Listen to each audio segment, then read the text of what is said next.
rational way to make sure that we treat people with dignity. Africa is a nation that suffers from incredible disease. The United States of America is engaged in a war against a extremist group of folks. And on Iran, they've so far refused to respond. Is it now past the deadline, or do they still have more time to respond? I thought you were going to ask about the pig. She's still telling me what to do. 5, 4, 3, 2, 1.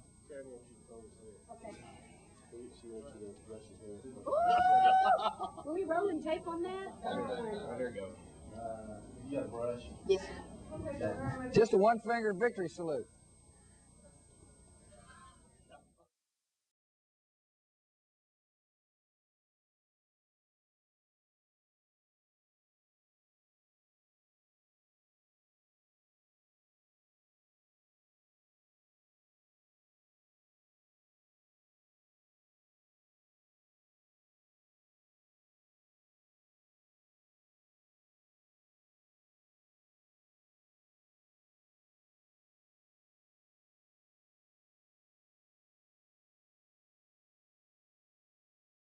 This deadly challenge imposes upon our society two requirements of direct concern, both to the press and to the President. Two requirements that may seem almost contradictory in tone, but which must be reconciled and fulfilled if we are to meet this national peril. I refer first to the need for far greater public information, and second, to the need for far greater official secrecy. The very word secrecy is repugnant in a free and open society, and we are, as a people, inherently and historically opposed to secret societies, to secret oaths, and to secret proceedings. We decided long ago that the dangers of excessive and unwarranted concealment of pertinent facts far outweighed the dangers which are cited to justify it. Even today, there is little value in opposing the threat of a closed society by imitating its arbitrary restrictions.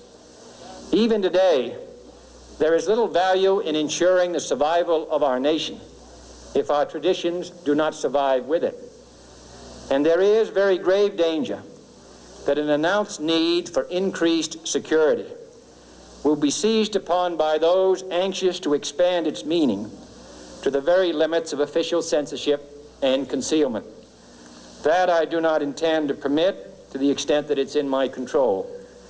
And no official of my administration, whether his rank is high or low, civilian or military, should interpret my words here tonight as an excuse to censor the news, to stifle dissent, to cover up our mistakes, or to withhold from the press and the public the facts they deserve to know.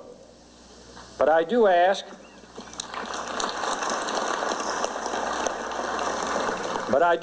every publisher, every editor, and every newsman in the nation to re-examine his own standards and to recognize the nature of our country's peril. In time of war, the government and the press have customarily joined in an effort based largely on self-discipline to prevent unauthorized disclosures to the enemy. In times of clear and present danger, the courts have held that even the privileged rights of the First Amendment must yield to the public's need for national security. Today, no war has been declared, and however fierce the struggle may be, it may never be declared in the traditional fashion. Our way of life is under attack. Those who make themselves our enemy are advancing around the globe. The survival of our friends is in danger. And yet no war has been declared. No borders have been crossed by marching troops. No missiles have been fired. If the press is awaiting a declaration of war before it imposes the self-discipline of combat conditions, then I can only say that no war ever posed a greater threat to our security. If you are awaiting a finding of clear and present danger, then I can only say that the danger has never been more clear, and its presence has never been more imminent. It requires a change in outlook, a change in tactics, a change in missions by the government, by the people, by every businessman or labor leader, and by every newspaper. For we are opposed around the world by a monolithic and ruthless conspiracy that relies primarily on covert means for expanding its sphere of influence, on infiltration instead of invasion, on subversion instead of elections, on intimidation instead of free choice, on guerrillas by night instead of armies by day. It is a system which has conscripted vast human and material resources into the building of a tightly knit, highly efficient machine that combines military, diplomatic, intelligence, economic, scientific, and political operations. Its preparations are concealed, not published. Its mistakes are buried, not headlined. Its dissenters are silenced, not praised. No expenditure is questioned, no rumor is printed, no secret is revealed. It conducts the Cold War, in short, with a wartime discipline no democracy would ever hope or wish to match. Nevertheless, every democracy recognizes the necessary restraints of national security. And the question remains whether those restraints need to be more strictly observed if we are to oppose this kind of attack as well as outright invasion. For the facts of the matter are that this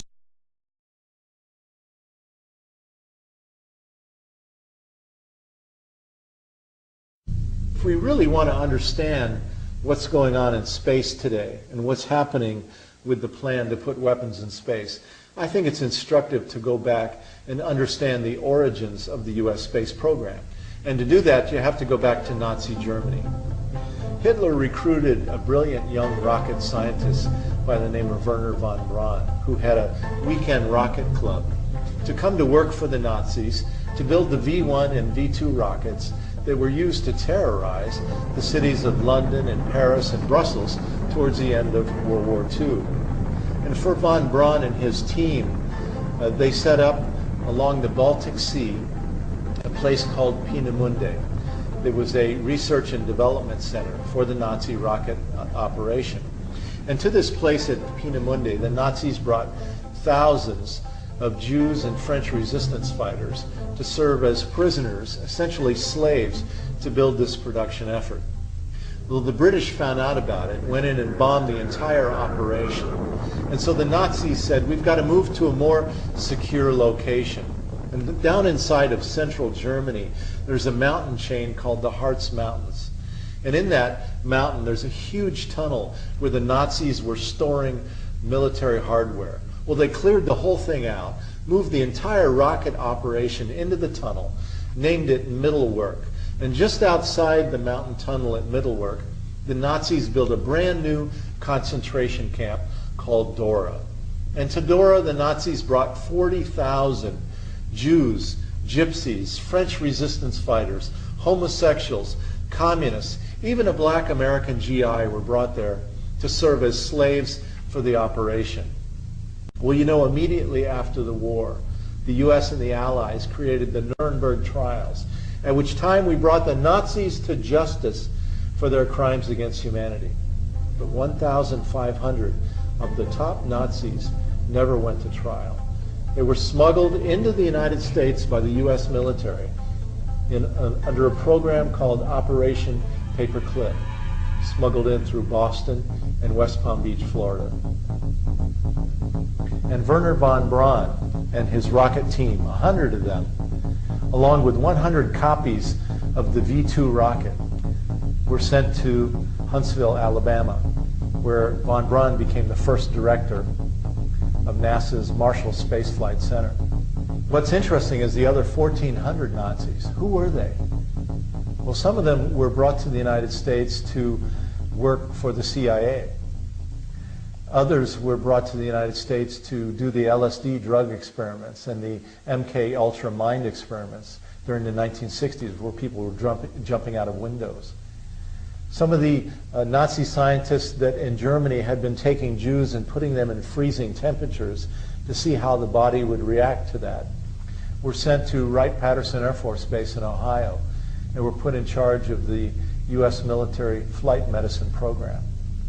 And so when you take 1,500 of the top Nazi scientists and essentially seed the military-industrial complex, the question I have is, do they bring with them an ideological contamination?